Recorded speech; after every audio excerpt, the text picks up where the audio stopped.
The top stories tonight in Y News. OCTA Research Group recommends retaining the general community quarantine status over the National Capital Region and neighboring provinces. The Philippines has to use around 500,000 AstraZeneca vaccines before they expire on June 30. A suspect in the alleged sale of COVID-19 vaccine slots in Mandaluyong City voluntarily surrenders to authority. The Commission on Elections is considering allowing in-person campaign sorties for the 2022 elections. A U.S. Health Secretary insists for a second COVID origin investigation in China.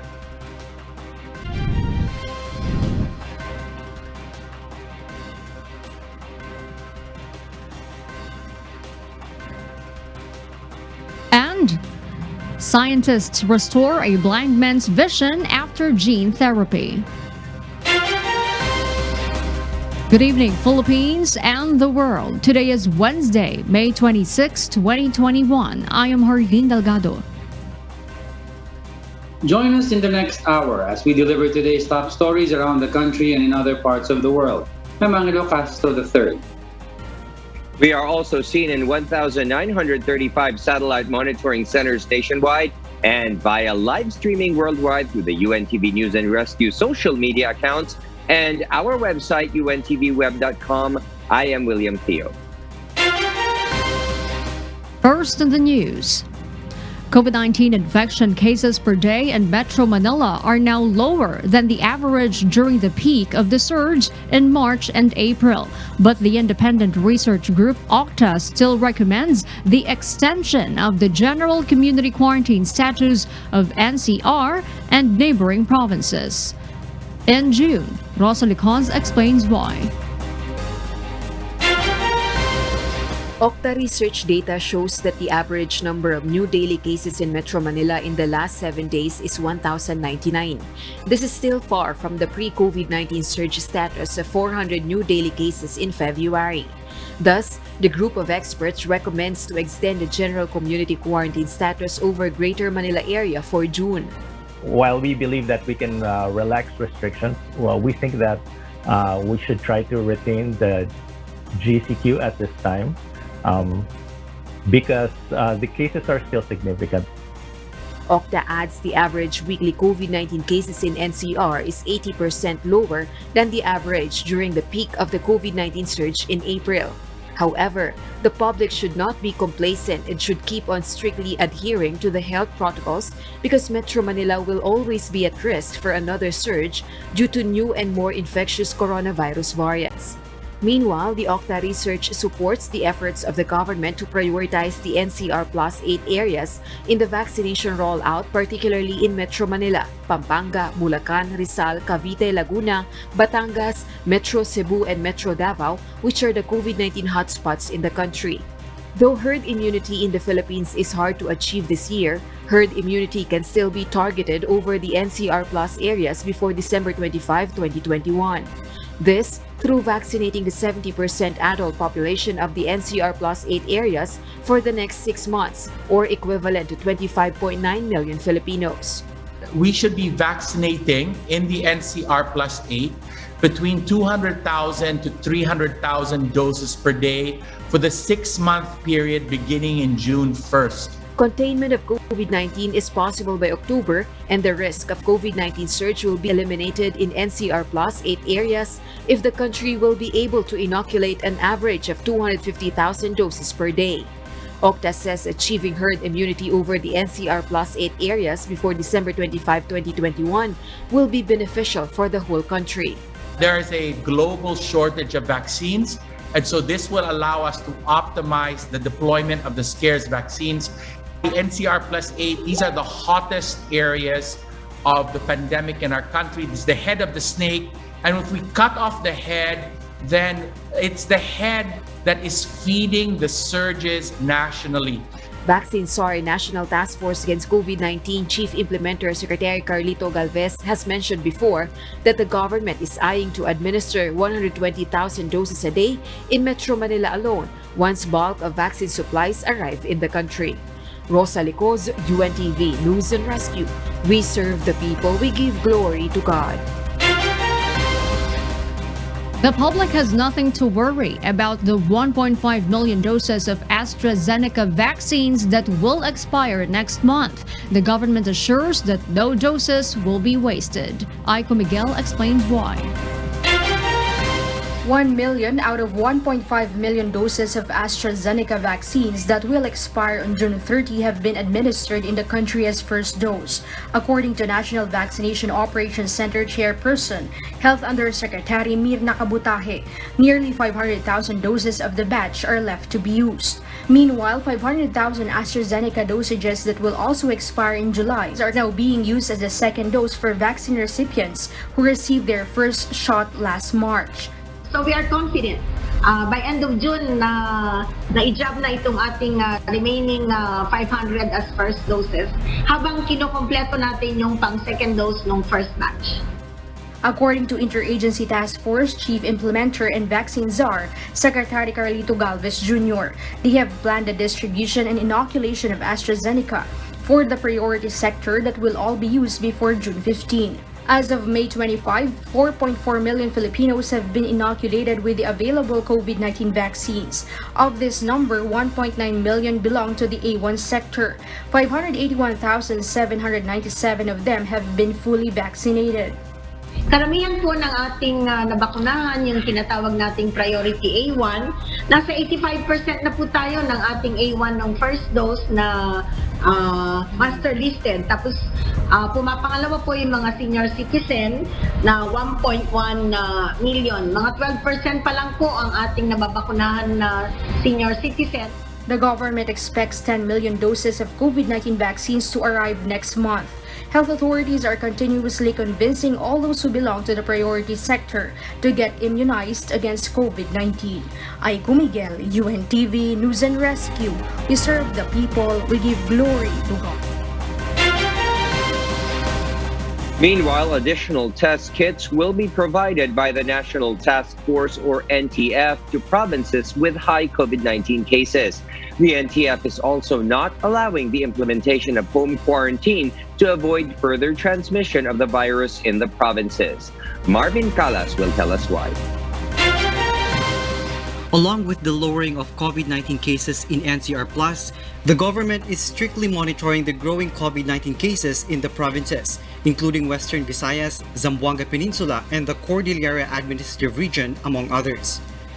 This led the National Task Force Against COVID-19 to provide additional test kits on provinces that are now considered as high-risk areas for an immediate isolation of virus-positive patients. The national government will also provide assistance in the contact tracing efforts. The coordination with the Department of Public Works and Highways is underway for the opening and construction of additional isolation facilities.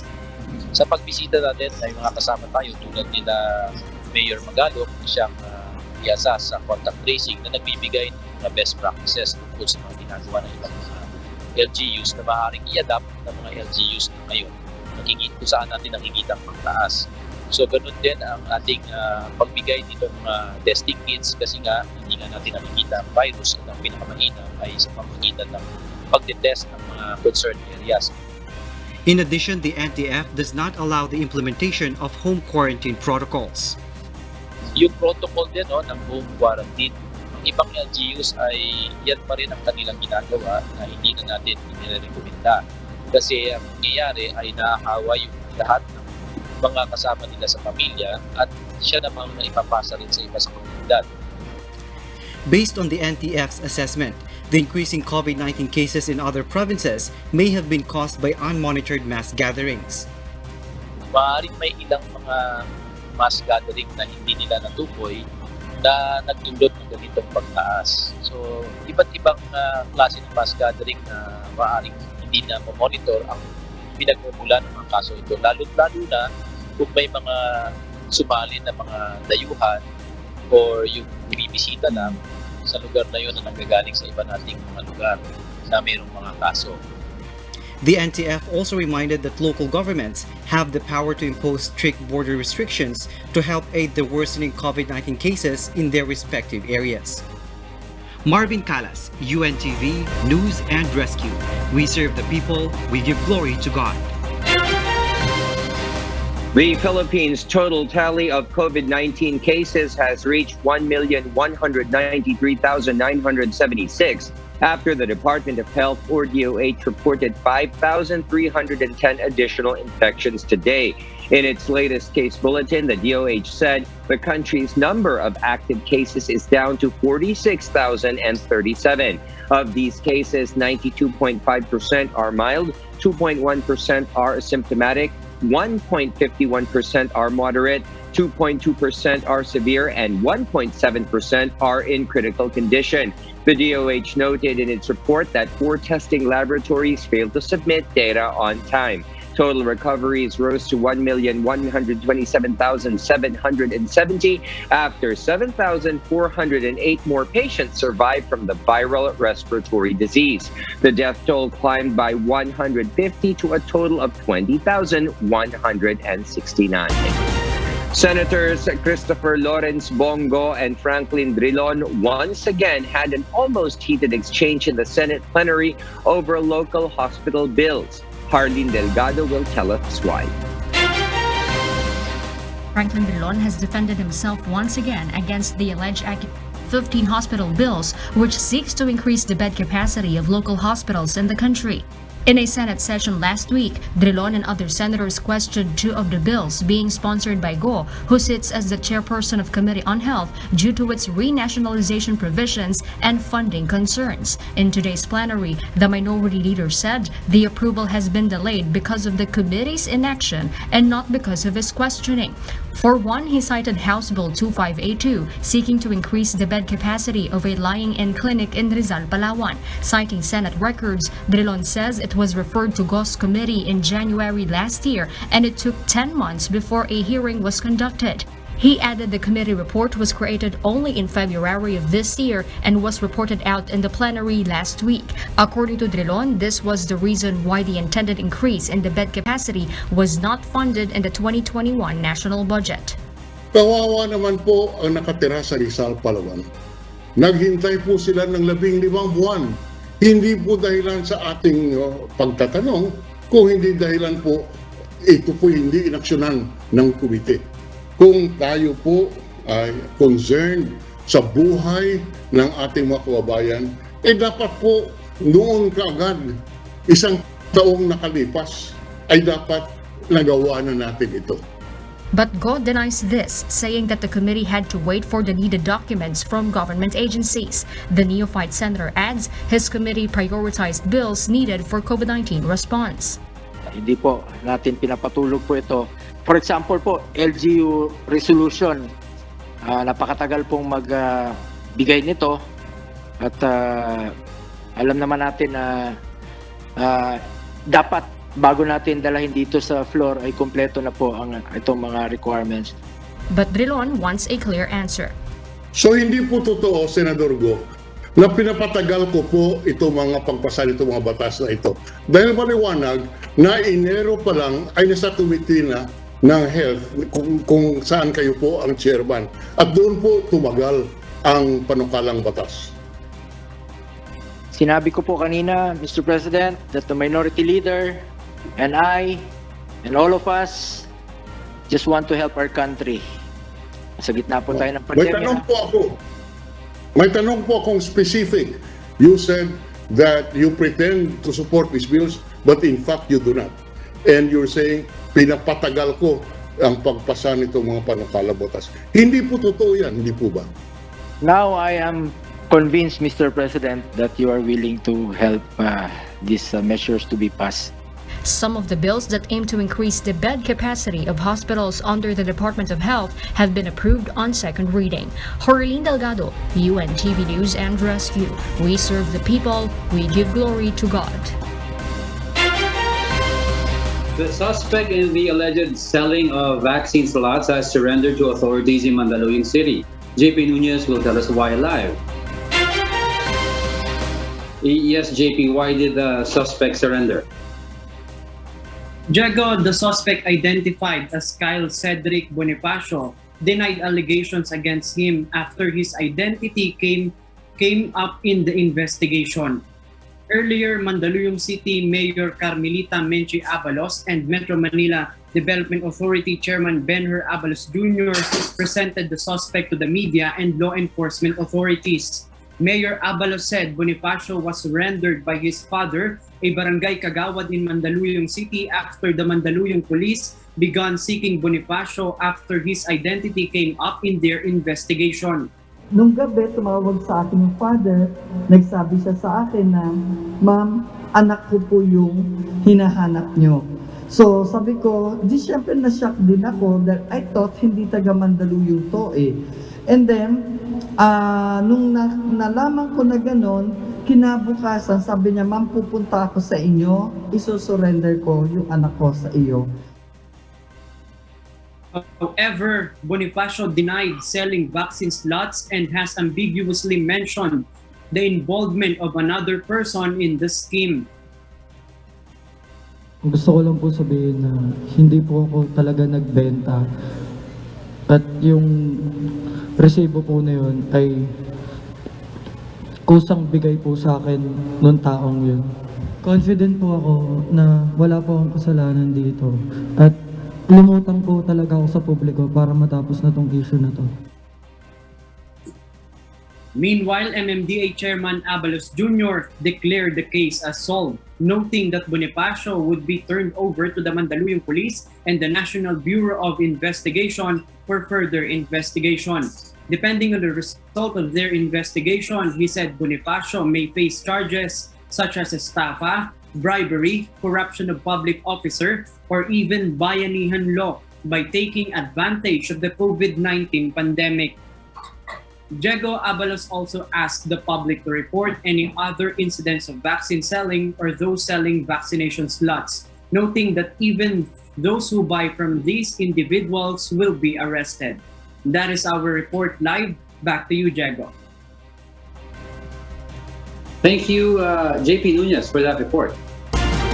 The Metro Manila mayors are set to discuss the crafting of a uniform ordinance that will penalize illicit sales of COVID-19 shots and vaccination slots. In an interview with Metro Manila Council Chairman and Parañaque City Mayor Edwin Olivares said the issue will be discussed among their members in response to Malacanang's directive to local government units to issue such an ordinance.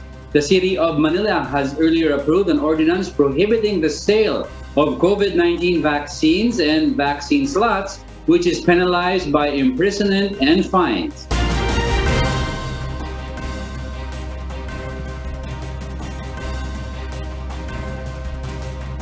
For those watching our 24/7 live streaming on YouTube, please click the subscribe button you see on your screen and ring the bell for notification. You may also follow us on Facebook. The Commission on Elections is looking into allowing limited in-person campaign for the 2022 elections amid the COVID-19 threat.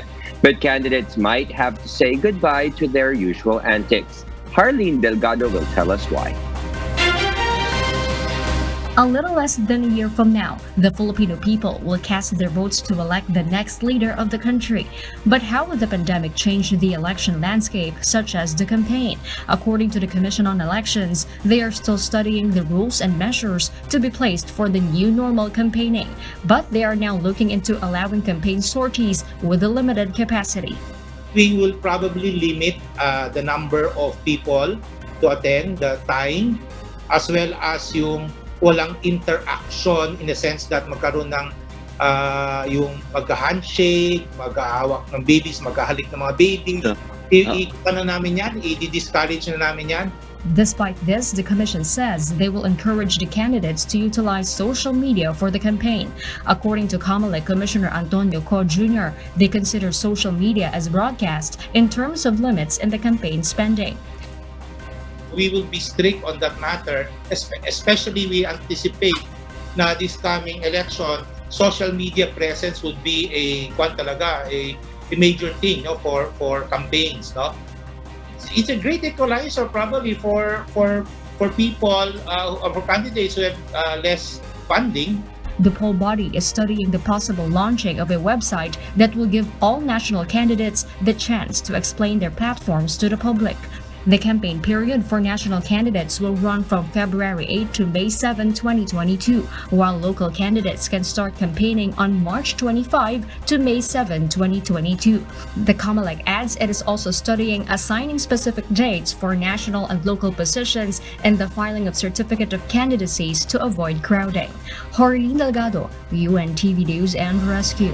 We serve the people, we give glory to God.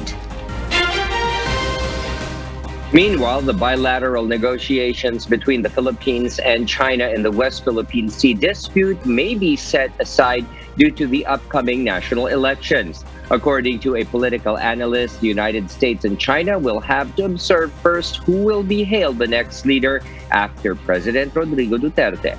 Nel Maribojoc will tell us why. The negotiation between claimant countries in the West Philippine Sea has a big role to resolve disputes in the region. According to political analyst Professor Ramon Casiple, the country should pursue peaceful negotiations as the Philippines can't afford any war. Because we cannot afford a war. Yes. We don't have the capability for that.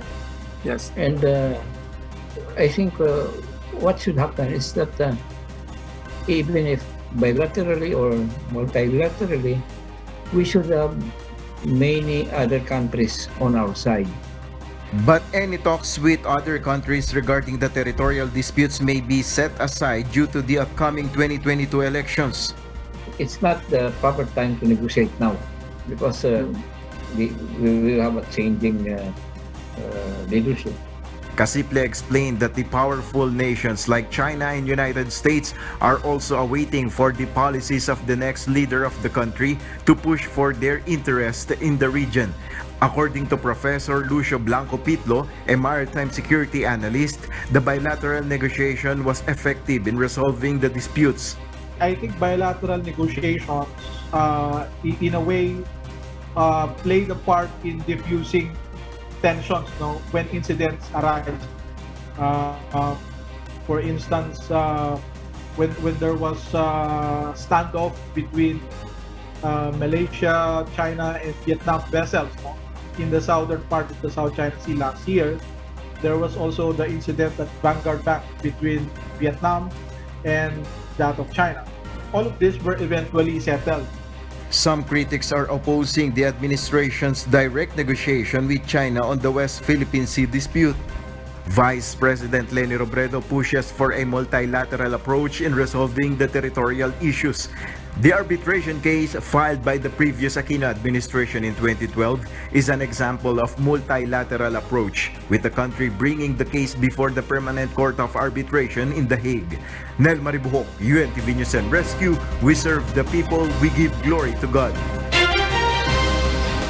The Philippine National Police deploys more personnel to augment government troops in securing the country's control and sovereignty over the West Philippine Sea. Leia Ilagan reports. 8 personnel of the PNP Maritime Group with rubber boats were sent as ship riders on the Philippine Navy ship BRP Dagupan City. Maritime Group Operations Management Division Chief Police Colonel Oliver Tanseco says they will serve as an augmentation force of the Navy while sailing in the disputed territories. Nagpo-provide po tayo ng assistance sa Philippine Navy na magdala po ng mga supply po ng mga outposts po natin. Nandun na po sila sa Panatag Island at saka sa Coba Island po doon sa Pag-asa Island ng West Philippine Sea. Tanseco also said they are ready to implement maritime law enforcement operation such as investigation and arrest if necessary. PNP personnel who would board before ship will also help in patrolling the West Philippine Sea. Tanseco said 21 policemen from the national headquarters will also deploy to Palawan and Pag-asa Island. Stay na po tayo doon. Permanently po tayo doon. We will maintain a station po doon sa Pag-asa Island manned by personnel of the Maritime Group. Mga 8 personnel po yan who are capable and trained as maritime law enforcers po and investigator at the same time. Tanseco adds, aside from giving assistance to government troops, they are also patrolling in the coastal and Philippine territorial sea. Leia Ilagan, UNTV, News and Rescue. We serve the people. We give glory to God. The task force Bangon Marawi says they are on track within their target deadline to complete all public infrastructure projects in the war-torn city within this year. Dante Amento will tell us why. Government infrastructure projects such as housing units and roads in war-torn Marawi City is now 65% complete. Task Force Bangon Marawi Chairperson Secretary Eduardo Del Rosario said they target to finish these projects within the year. So yan ang accomplishment rate natin, 65%. And we are on track with our stated deadline of December of the year na 100% lahat ng ongoing projects ay matatapos natin. Though it was not easy for them to start the construction because clearing of the debris took them more than a year. They also have to intervene first on the immediate needs of the displaced residents and reviving the economy. Hindi pwedeng in an instant tapos agad ang rehabilitation. It has to undergo 3 phases. Ang first phase natin, yung early intervention activities, that took us almost 1 year para mabigyan ng attention yung immediate needs ng mga internally displaced persons. Del Rosario has assured that the rehabilitation of entire Marawi City will be realized during President Duterte's term. Still, the government has the funds at ito ay binibigay sa ating mga implementing agencies. Kamukha ng DPWH, NHA, local government units, the LUWA. So lahat ng ahensya na kanya-kanyang mandato ang pinapagawa, sila ang kumukuha ng mga pondo at nagkakandak ng bidding process. The task force has estimated 75 to 80 billion pesos budget for the rehabilitation of Marawi. Dante Amento, UNTV, News and Rescue.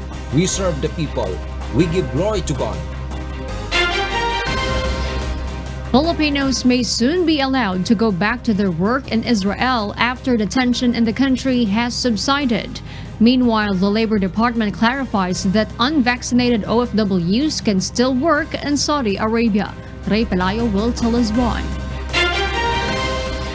The Department of Labor and Employment, or DOLE, may lift the suspension of deployment of overseas Filipino workers in Israel in June. Labor Secretary Silvestre Bello III said they are still observing the situation in the country after Israel and Hamas both declared a ceasefire.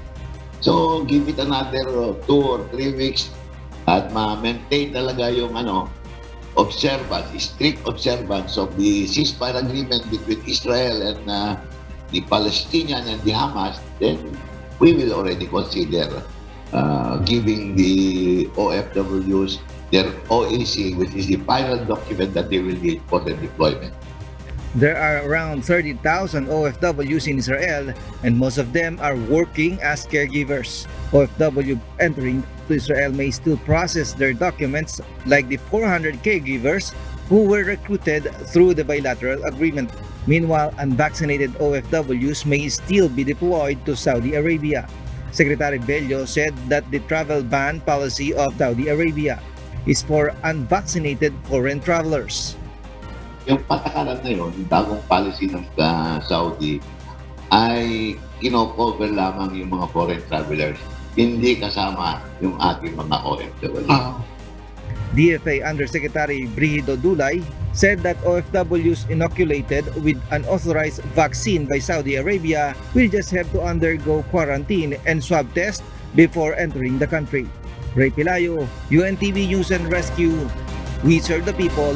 We give glory to God. The gun control law is being discussed once again in the United States of America after 12 mass shootings last week. Meanwhile, Filipinos in America have different opinions on gun control. Marie Peñaranda reports why. 21 victims were killed and 69 were injured due to mass shootings that happened in Illinois, New Jersey, Ohio, Indiana, South Carolina, Virginia, Minnesota, and Texas. As of recent reports from the Gun Violence Archive, over 7,000 people have died in the U.S. due to gun violence, a 23% increase since 2020. The Gifford Law Center is one of those who are trying to convince Congress to double down on gun control laws because of the mass shootings happening one after the other. Texas Governor Greg Abbott signed the Congressional House Bill 1927 that allows state residents to buy and bring handguns to public places without license or training. According to Abbott, the proposed gun control law will be against the Second Amendment of the U.S. Constitution that states that the citizens have the right to bear arms. Meanwhile, Filipinos living in the U.S. share their opinions on the issue. In terms of gun control, there should be a good filtration system as to who can own a gun. And that probably, I would agree that if anything, there should be an implementation of, I guess you could say, like a mental test. I don't know, for lack of better words, like just to see people's mental state, like give a deep, like to actually invest money so that can maybe save lives. Gun control will only hurt good people because criminals will not follow the gun control that they're trying to impose. Sa tingin ko, ang gun control dito sa Amerika ay hindi effective dahil sa marami pa ring mga mass shooting at mga gumagamit ng baril ng mga irresponsable. So, dapat mayroon mababago or i-revise ang patakaran nila sa mga taong humahawak ng mga baril. White House Press Secretary pointed out that the lack of gun control would continue to increase crime all over the country. There are hundreds, thousands of people who lose their lives, and that's one of the reasons the president will continue to advocate for the Senate passing universal background checks, but also advocate for actions in states where we have seen the greatest level of activism over the past several years. According to the Gifford Law Center, every year they have proven that gun control laws provided safety for the lives of civilians. They are expecting the Biden administration to follow through with the law this year. Marie Peñaranda, UNTV News and Rescue, USA. We serve the people, we give glory to God. The first phase of the Philippine National Railways Clark project is set to be fully operational in 2024. The Department of Transportation, however, assures no administration can impede the completion of the project. Asher Kadapan Jr. explains why. The Philippine National Railways Clark project is under an agreement between the governments of the Philippines and of Japan, effective until its completion. PNR General Manager June Magno says even if the project will be finished in 2024, beyond the term of President Rodrigo Duterte, its construction will still continue. Isa sa kinakatakot dito is baka pagbaba namin, hindi matuloy yung project. Tandaan nyo po, ODA po itong project na to. So parang treaty po to between the government of Philippines at government of Japan. So wala pong administrasyon na makakagalaw na neto kahit yung susunod na administrasyon. Tuloy-tuloy na po yung project. Despite the challenges brought about by the pandemic, 20% of the construction phase of the PNR Clark Phase 1 project has already been completed.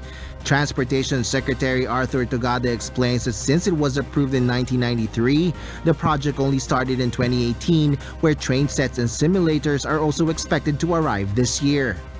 Kung nandiyan yung simulator, nandito yung ginagawa ngayon, parating na yung tren. Kaibigan, tuloy ba yung proyekto o hindi? Tuloy. Kasi noong mga nakarang administrasyon ang ginagawa, groundbreaking, usapan, walang konstruksyon. The first phase of the PNR Clark project provides railways between Tutuban and Manila and Malolos, Bulacan. It is scheduled to be partially operational on the second quarter of 2023 and should be in full operation in the first quarter of 2024. 10 train stations will be built for the PNR Clark Phase 1 project, particularly in Tutuban, Solis, Caloocan, West Valenzuela, May Kawayan, Marilao, Bocaue, Balagtas, Giginto, and Malolos. It is expected to serve about 300,000 passengers daily, cutting the travel time of public transportation from 1 hour and 30 minutes to only 35 minutes. The project also aims to decongest Metro Manila as it encourages residents in the capital region to reside instead in adjacent provinces. Asher Kadapan Jr., UNTV News and Rescue. We serve the people, we give glory to God. And for the news abroad, Mali's interim vice president has taken power after military officers arrested the transitional leaders. Elsie Marcos will give us the details live. Elsie? Kath, interim vice president and former coup leader Colonel Assimi Goita said he seized power after President Bandao and Prime Minister Mokhtar Ouane didn't consult him about a new government, in which two former coup leaders lost their positions in the cabinet. Goita said on Tuesday that their actions displayed a clear desire to breach the transitional charter and that they had a demonstrable intent to sabotage the transition. The transitional president and prime minister were arrested on Monday, with international powers condemning the actions of Mali's military officers and calling the arrest an attempted coup. The two leaders were given the task of overseeing a return to democratic elections after a military coup in August led by Goita had overthrown then President Ibrahim Boubacar Keita. Goita said the elections to restore an elected government will go ahead as planned next year. Kath? Thank you, Elsie Marcus, for those updates live from New Zealand. More international carriers are suspending flights over Belarus airspace until further notice. Queenie Rivera will tell us why. Queenie? Kath. Singapore Airlines, Air France, and Finnair became the latest carriers to suspend flights over Belarus. The announcement came a day after European Union leaders severed air connections with Belarus. EU leaders are also preparing to pile economic sanctions on Minsk and urge the International Civilization Organization to start an investigation into Sunday's incident. Minsk on Sunday forced a Ryanair flight from Athens, Greece, to Vilnius, Lithuania to divert to the Belarusian capital in response to the alleged bomb threat. On its landing, Belarusian authorities took Roman Protasevich, a 26-year-old reporter and critic of the longtime president Alexander Lukashenko, into custody. EU leaders called for the immediate release and demanded that their freedom of movement be guaranteed for the captured journalist. Kath? Thank you, Queenie Rivera, reporting live from Singapore. The U.S. Health Secretary plans to conduct a transparent study on the origins of the coronavirus in Wuhan, China. Marvy Delfin tells us the details live. Marvy? Kath, Xavier Becerra, U.S. Health Secretary, asked the WHO for permission to allow analytical observation of the origins of the coronavirus, which was first detected in Wuhan, November of 2019. To answer their request, the World Health Organization with Chinese scientists together wrote an article in March this year, outlining that the coronavirus did not originate from the Wuhan Institute of Virology, saying it was extremely unlikely. But they commented that more research studies need to be made to confirm likelihood. Coincidentally, new evidence suggests otherwise, as on November 2019, 3 members were taken to the hospital before the first case of COVID-19 being made certain. Still, China refuses. U.S. Health Secretary Xavier Becerra on Tuesday comments the importance of transparency of the COVID-19 origins for analysts to freely perform investigations on the sources of the virus. In 2020, the same comments of the virus's origins were pointed at the Wuhan Institute of Virology, but those same comments were falsified. Back to you, Kath. Thank you, Marvy Delfin, reporting live from Perth, Australia. Scientists in Europe and the US are reporting what they describe as the first successful use of optogenetics to improve a person's vision. Ernie Briones will tell us why. A 58-year-old man's vision has been partially restored using a gene from algae into his retina. According to Nature Medicine, the patient lost his vision after being diagnosed 40 years ago with retinitis pigmentosa, a degenerative disease that destroys photoreceptors, the light-sensing cell in the retina. The doctors employed gene therapy to add a light-sensing molecule to one of the man's eyes. The gene they added, called crimson, comes from a single-cell algae species that is able to sense sunlight and move towards it. The strategy requires patients to wear a set of special electronic goggles that capture light contrasts in the environment. The man was able to perceive whether a notebook had been placed on a table in front of him. He could also count dark-colored cups set before him, although not always accurate. Professor Botondroska from the University of Basel said the findings provide proof of concept that using optogenetic therapy to partially restore vision is possible. Early Briones, UNTV News and Rescue. We serve the people, we give glory to God. And those are the reasons behind the news in other parts of the globe. I'm Kat Tumaraos, live from Bangkok, Thailand. Good evening. Skygazers witness a super celestial event as a total lunar eclipse takes place tonight. This phenomenon is also known as a super blood moon, as the moon appears slightly reddish-orange in color. This is the first total lunar eclipse taking place in over 2 years. The last time a total lunar eclipse took place was in January 21, 2019. And those are the reasons behind the news, May 26, 2021. I am Harleen Delgado. Reasons we deliver to you as they unfold. I'm Angelo Castro III. And because we need to know, we will always ask why. I am William Theo. We serve the people. We give glory to God.